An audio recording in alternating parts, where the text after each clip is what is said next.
appreciate that. Thank you, Isaac. Thank you to the rest of the band. Does everyone have their journals with them? Oh, I'm a little locked in here.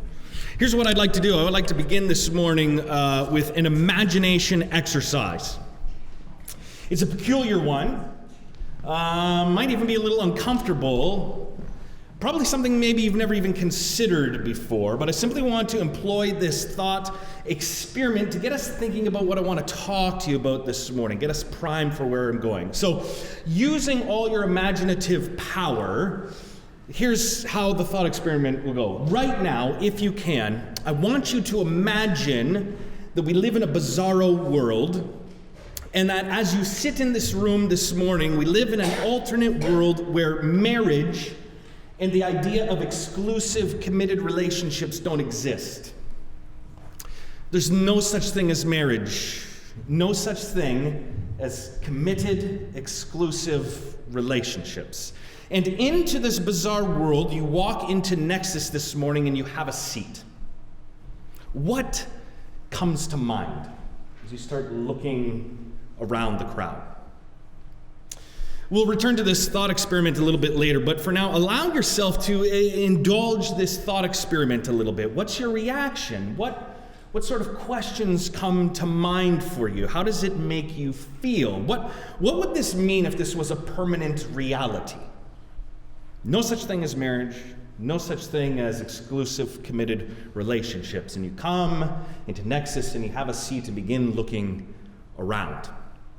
Sit with that for the time being, and if you have your journal, feel free to jot down maybe some ideas about what this might mean.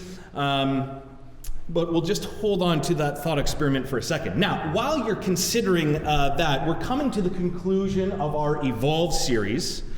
And we've only got 2 weeks left. We're going to sort of pull everything together next week. But my guess is this, my hunch is this. If you've been tracking with us throughout this series, you've probably picked up on and started to realize that according to evolutionary psychology, humans are primarily motivated by two things: sex and aggression.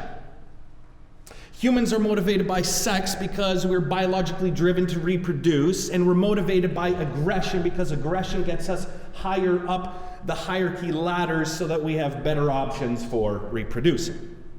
For evolutionary psychology, it's all about sex and aggression. Now, during the course of this series, I've picked up a vibe from a number of people, and the vibe has generally been this: I scoff at that idea. Surely humans are driven by more than these two things. I mean, come on, humans are more complex than that. And I agree, I think humans are. But while I share your assumptions there, indulge me, if you will, for a moment, and let me ask this question. If these two motivations aren't the only things that humans are motivated by, then just how prevalent are these two human motivations today within humanity? Can we do a little cultural temperature taking for a moment? For instance, it's football season. Football's upon us. Lovely, everyone here, football fans, love watching a Sunday game. Now imagine you're a casual observer of football. What might you take away from the sport if you were to sort of look at football and say, well, what's this about? My guess is this. You would say, well, I see aggression, and I also see sex. Maybe? No? Some of you are going, come on, that's not fair. Don't pick on sports. All right. Maybe it's even, it's geared to a male audience. Okay, let's look at a more high culture then. Let's turn our attention to the world of high television.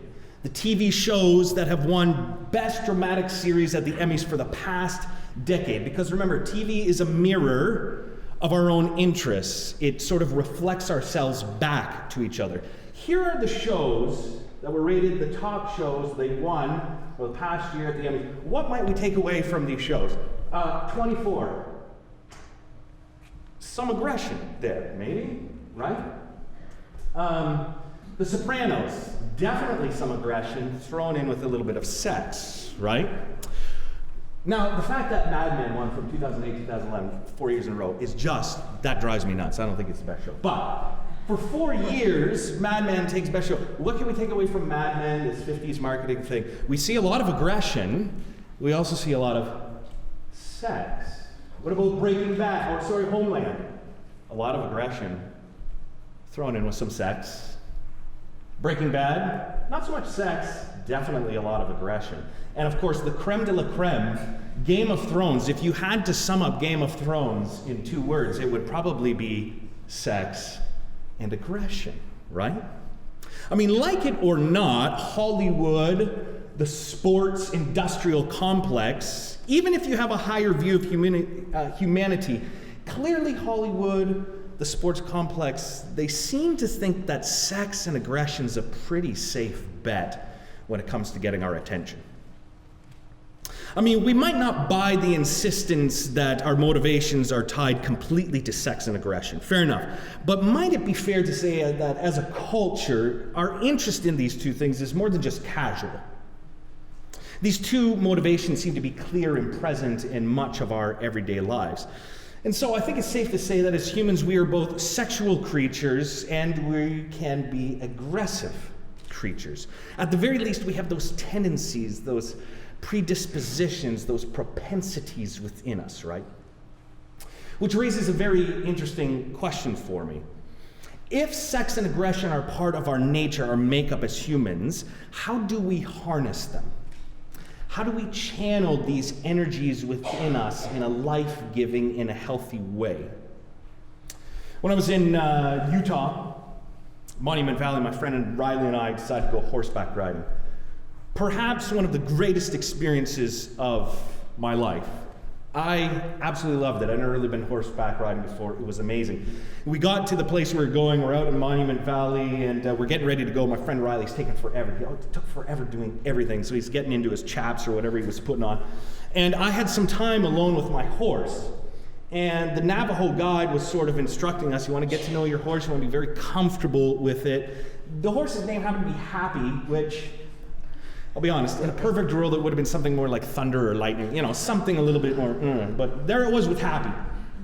I started petting, how you doing, Happy? How you doing? Navajo guide comes out and no, you really got to lean in when you pet a horse. Like, let him know you're there. So, hey, Happy, I'm getting to know Happy, and he's giving me all these pointers, and Riley's taking forever. Finally, he catches up to me. He just immediately jumps on his horse. We're off into the wilderness.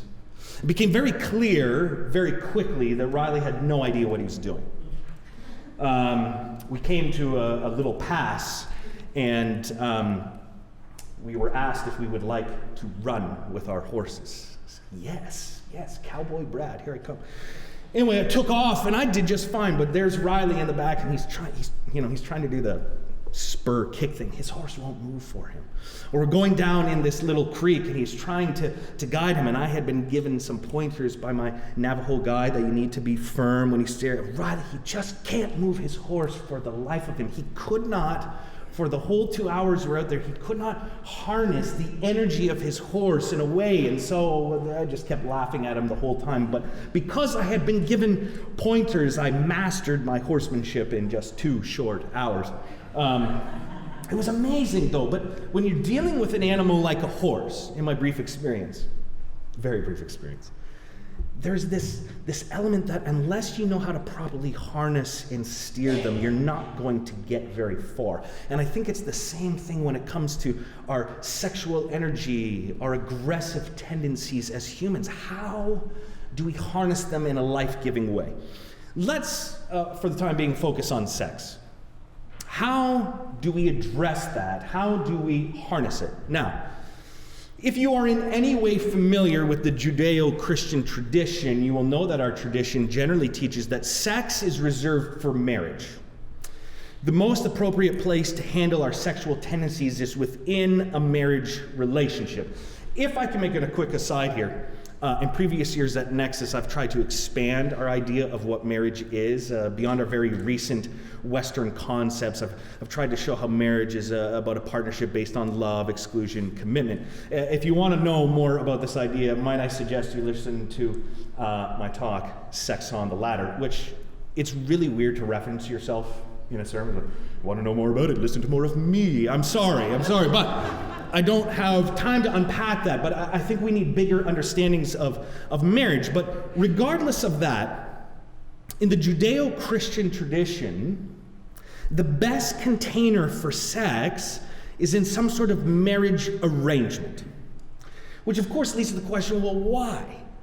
Why would marriage be the best container for sex? And this question to me is always where Christians trip up. This is where the Christian understanding of sex, it always sort of falters for me. It happens every time, because whenever somebody asks this question, we always typically get two responses. And the first one is this: well, it just is. It's a divine command. It's somewhere in the Bible, I'm sure of it.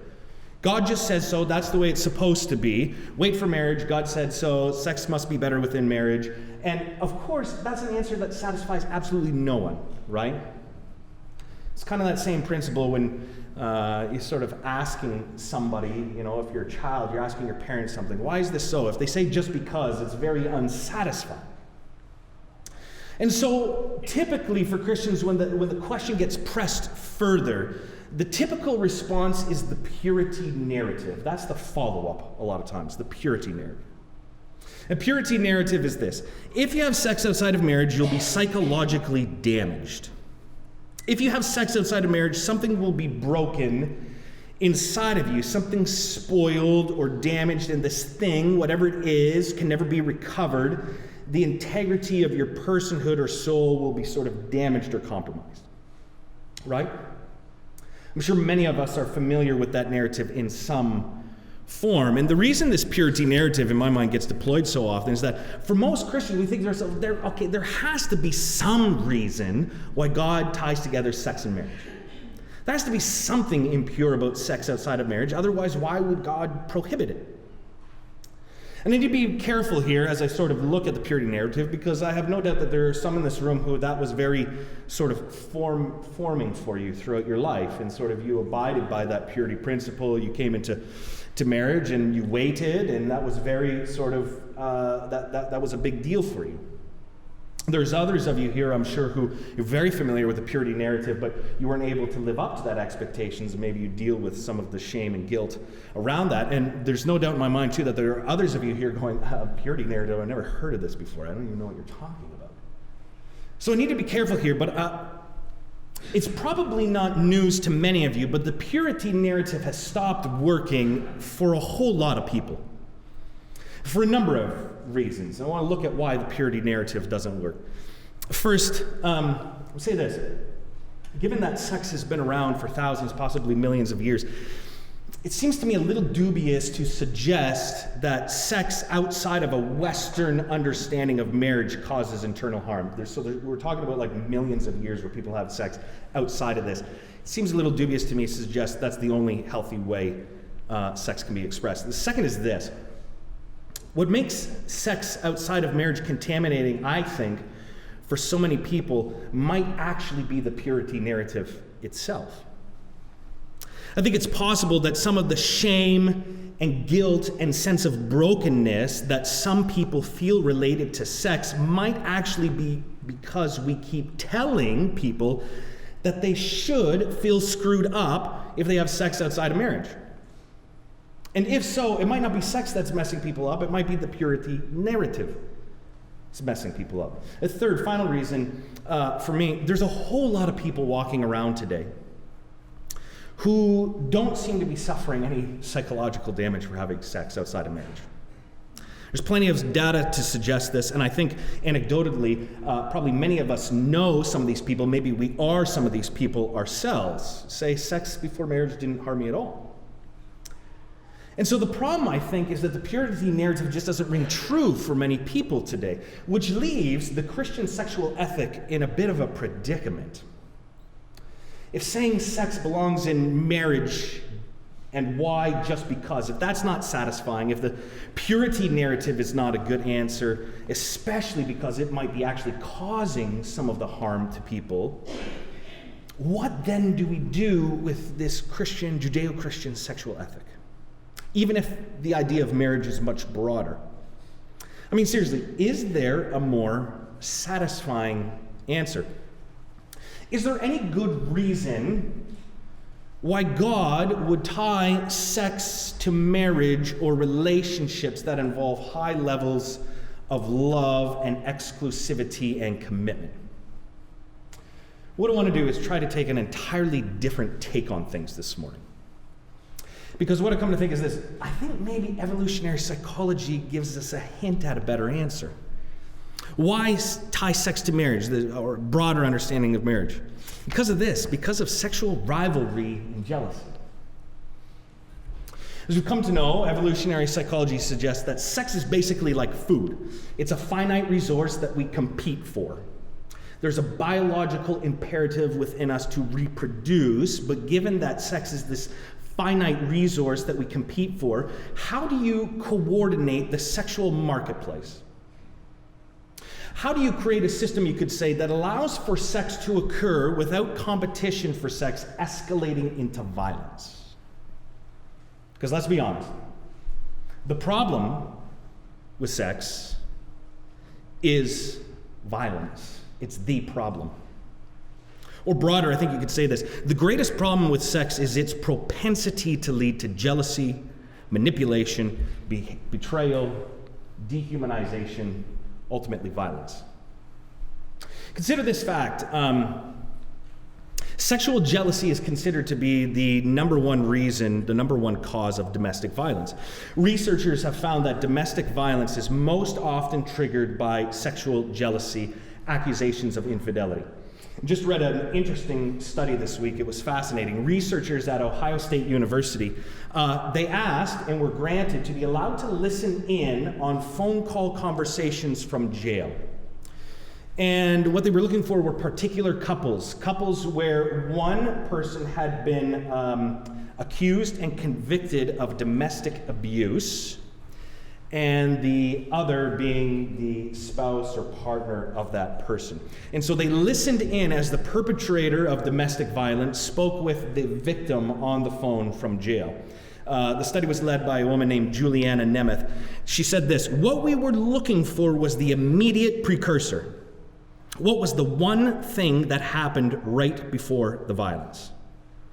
What Nemeth found was that a long-term dispute regarding cheating was prevalent in almost every single case. It was most often the catalyst for violence. Nemeth says this of cheating. She says, "Even if it didn't trigger the violent event, it was an ongoing stressor in nearly all of the couples we studied." Interesting. Sex and violence, aggression tied together.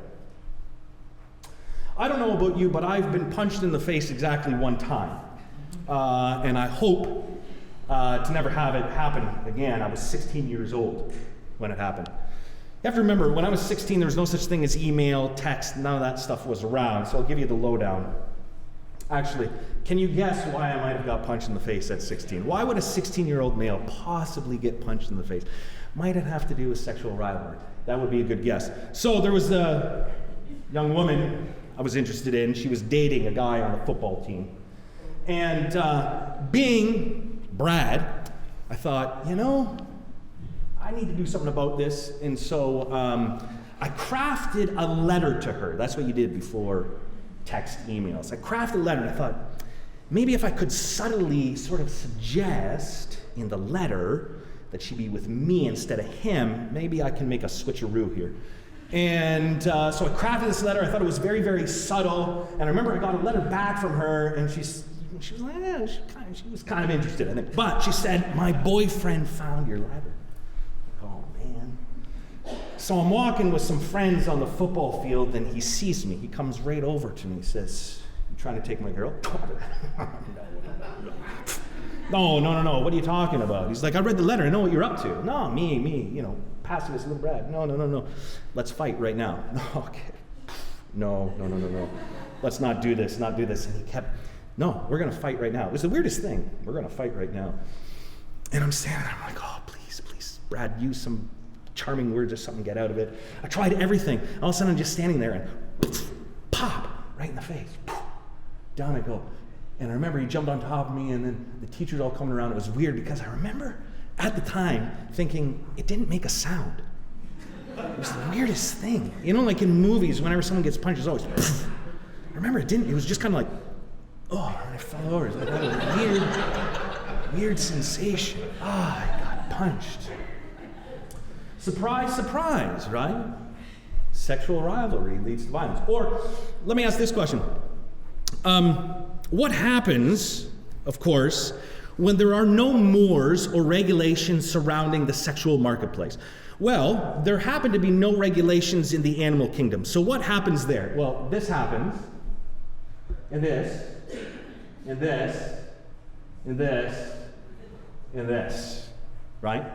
Take away any sort of regulation on a sexual marketplace, all you get is violence, aggression, fighting.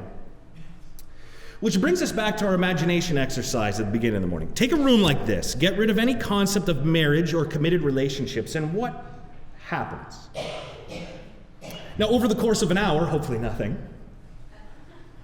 But stick this group, say, hey, we're here, we're all stuck here together for a year or longer. And there's no such thing as marriage, no such thing as committed exclusive relationships.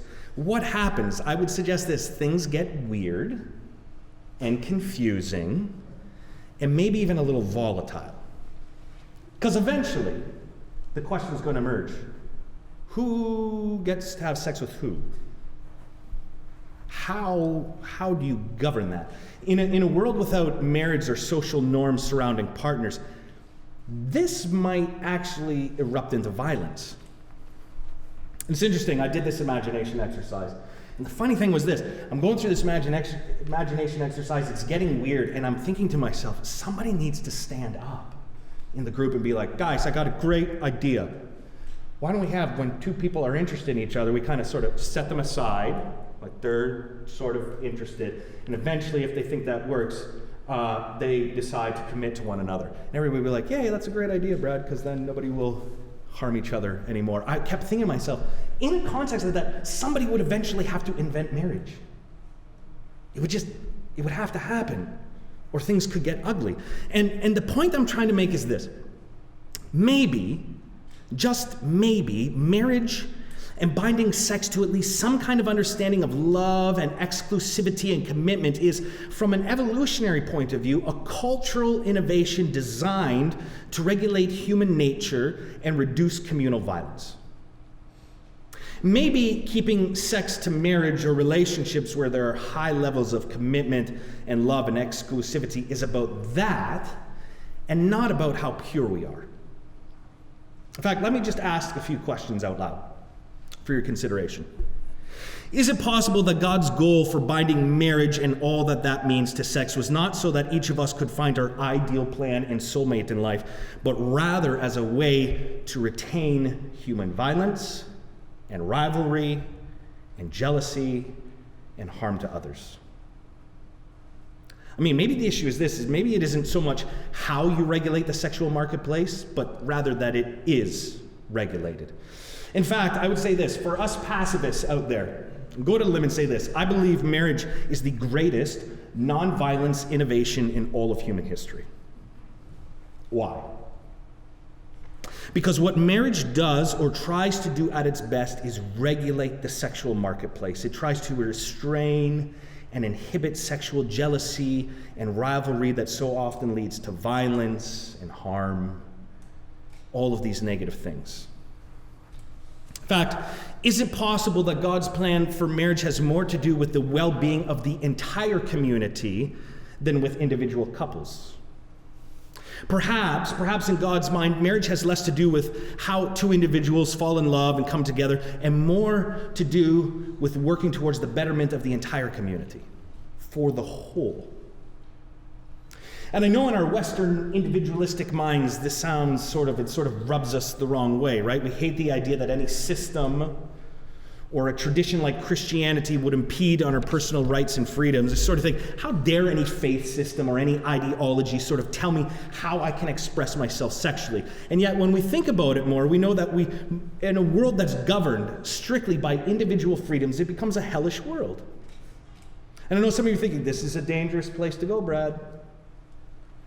But I think the reality is this: there are times when we have to submit our own desires for the betterment of the whole, and that is the true path of love. Submitting our own desires for the better of the whole. And the reality is we learn this from a very young age, right? Consider potty training.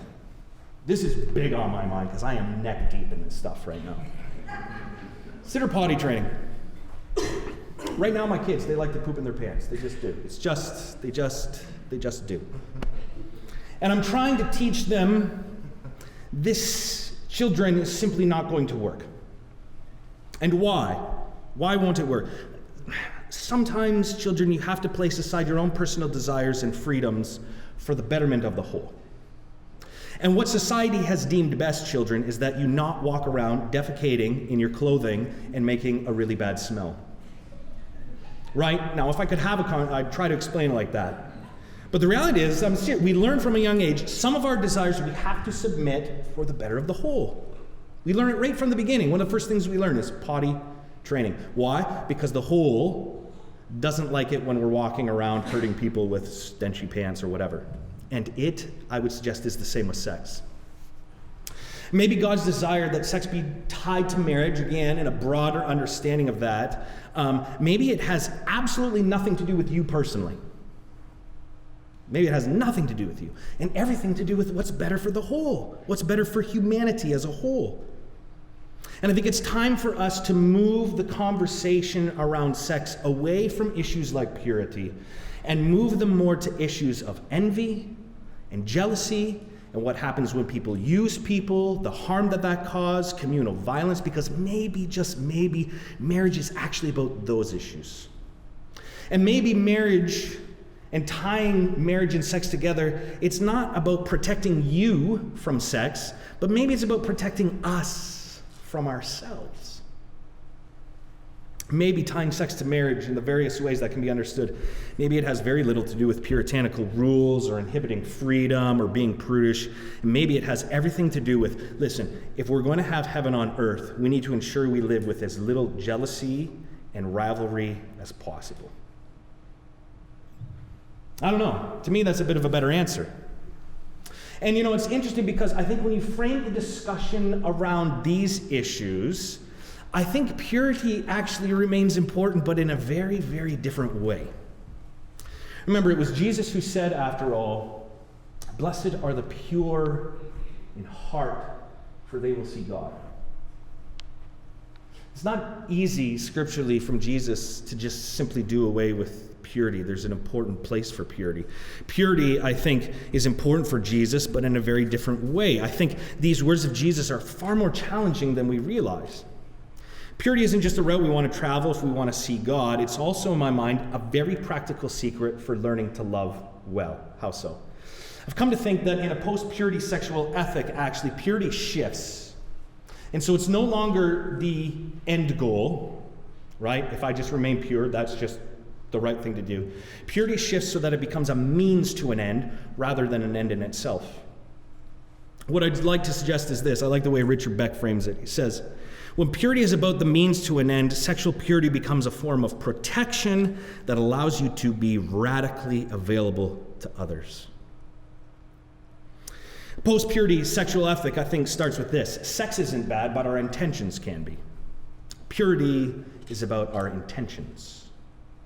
In a post-purity sexual ethic, we apply purity not to sex, but to our intentions. When our intentions with others are pure, we become more radically available to them. And I think without a certain purity of intention in life, I've come to think, I think we'll always be manipulating others in every way, including sex. And I think purity of intentions takes that out of relationships.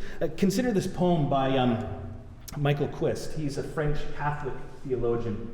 He wrote a book called Prayers in the 60s. I think this gives us a hint of what purity looks like in a post-purity sexual ethic. Love this prayer. It says, "I've given you all, but it's hard, Lord. It's hard to give one's body. It would like to give itself to others. It's hard to love everyone and claim no one. It's hard to shake a hand and not want to retain it. It's hard to inspire affection only to give it to you. It's hard to be nothing to oneself in order to be everything to others. It's hard to be like others, among others, but to be others. It's hard always to give without trying to receive. It's hard to seek out others and be oneself unsought." I love this poem. I love this prayer. I think it captures well what it means to pursue purity as a means to an end. When we are pure, we can grasp a hand and not try to retain it. We can love without trying to be over-possessive. We can serve without being manipulative. We no longer try to make other people orbit around us as if we were the center of the universe. We become more pure as we become less manipulative in relationships. And that is incredibly hard to do, especially in sex. Because what I've come to think of this, the moment the possibility of sex is on the table, so too is the possibility of manipulation, jealousy, rivalry, hurting one another. You know, as we plumb the depths of our motivations, I think the hardest path to travel on the road of love is to truly understand our inner motivations. It's hard to do in love, it's hard to do in sex. We're naturally sexually full of energy, we're naturally aggressive, and so it's so easy to be manipulative, so easy to be blind to what we're doing to others as we struggle to sort of try to create pleasure and purpose and power for ourselves. It's so easy to be driven by those things and to use other people to our own ends.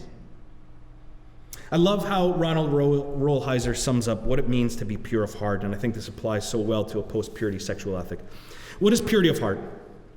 To be pure of heart is to relate to others and the world in a way that respects and honors the full dignity, value, and destiny of every person and everything. To be pure of heart is to see others as God sees them. Purity of heart would have us loving others with their good and not our own in mind. It is to see the other's dignity, individuality, life, dreams, and sexuality within God's eternal plan. Purity of heart is purity of intention and full respect and love. To me, to start a conversation around a post-purity sexual ethic begins here. Right here. How do I live my life?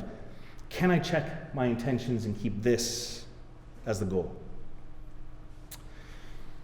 What does this mean for me as a married man? What does this mean for those of you who are married? One of the questions I want to ask myself is this. If you're married, maybe you can relate. One of the questions I ask myself, how can I be radically available to other people in my life? How can I be an agent of grace to others? And we live in a world, right, where it's impossible, we've talked about this at Nexus before, it's impossible to sort of box ourselves away from people that we're attracted to. Attraction happens, there's plenty of people that we're attracted to in the world. The question is this, if I'm going to be available to them, how can I be available to them if I'm not sexually pure, if my intentions are not in check? Can I really be available to another person if I've put the possibility of sex on the table? I don't think so. Because regardless of any other party involved, in my mind, if I put the possibility of sex on the table, and Kristen likes to remind me that even if I put the possibility of sex on the table, it doesn't mean the other person's putting that possibility on the table either. But if I put the possibility of sex on the table, then along with that come all the other possibilities that come along with sex. Manipulation, power plays, deceit, jealousy, rivalry, ultimately dehumanization. A post-purity sexual ethic moves for me far beyond whether or not I stay faithful to Kristen. That's just the beginning. It keeps this definition at the fore and insists that I treat not only Kristen that way, but everyone I come in contact with. What does this mean for those of us who are single here? Or, here's what I've been asking myself, what am I going to say to my kids when I doubt they're going to ask me about sex, they'll just probably do what they want. But, should I, in some way, have the relationship with my kids where they come to me someday and, Dad, I'm thinking, I like this person, I think I'm going to have sex with them. That would be a little awkward, but should they come to me, what would I say to them in a post-purity sexual ethic? I hope, trust, pray, that I would say, all right, I get it. You're going to do what you're going to do, probably no matter what I say, but here's the reality. No matter what you do, I'm going to love you, accept you, no matter what. So let's just put that to one side. But if you allow me, son, daughter, to share my infinite wisdom with you, what would I say? I think I'd say this. Remember, children, what you do with your sex life is not just about you. What you do sexually has ramifications for all of us, because if you have some sex with someone, you hurt them, you use them, manipulate them. It's not just between you and them. Because hurt people then affect their own families, it affects the community. So let me just say, this decision isn't just about you. You have the broader community to think about. And then I hope it'd say this. Maybe I pull out a little Ronald Rolheiser. Son, daughter, I just hope no matter what you do, you can respect and honor the full dignity, value, and destiny of every person, including the person you're thinking about having sex with. I hope that you can remember their individuality, that they have life and dreams. I hope that you can see them through the way that God sees them. I just hope what you're doing with the right intentions. And I know you're probably not going to listen to me because, how old will they be? 15, 16, 17, who knows? You're full of energy and hormones. I get that. I will love you no matter what you do. But if you can just remember that. That's all. And if you decide to go for it, it's probably going to be incredibly fun and you're going to love it. And I hope that it's a great experience for you. But what I want to do is, son, daughter, just please remember this. I don't know. I figure I got at least 10, 15 years to come up with something better than that. But I don't know. I've been thinking a lot about it lately, because if we want to keep our kids away, and I've met so many people who raised on the purity narrative, and then suddenly sex becomes okay within marriage, and yet something weird, some wires get crossed, and I think we see a lot of people today suffering. I do not ever want to tell my child that they are spoiled or damaged because of one mistake or decision. I don't want that. And so I hope I can point there. And so this morning is simply, I think, my first crack at a post-purity sexual ethic. And what I hope it does is not sort of shut down the conversation, but gets us talking more about this. And my hope is this, is that we can start talking about sex and sexuality, not in terms of right and wrong necessarily, but let's bring in sociological issues of envy. How does this affect the community? How does this affect the way others carry on after?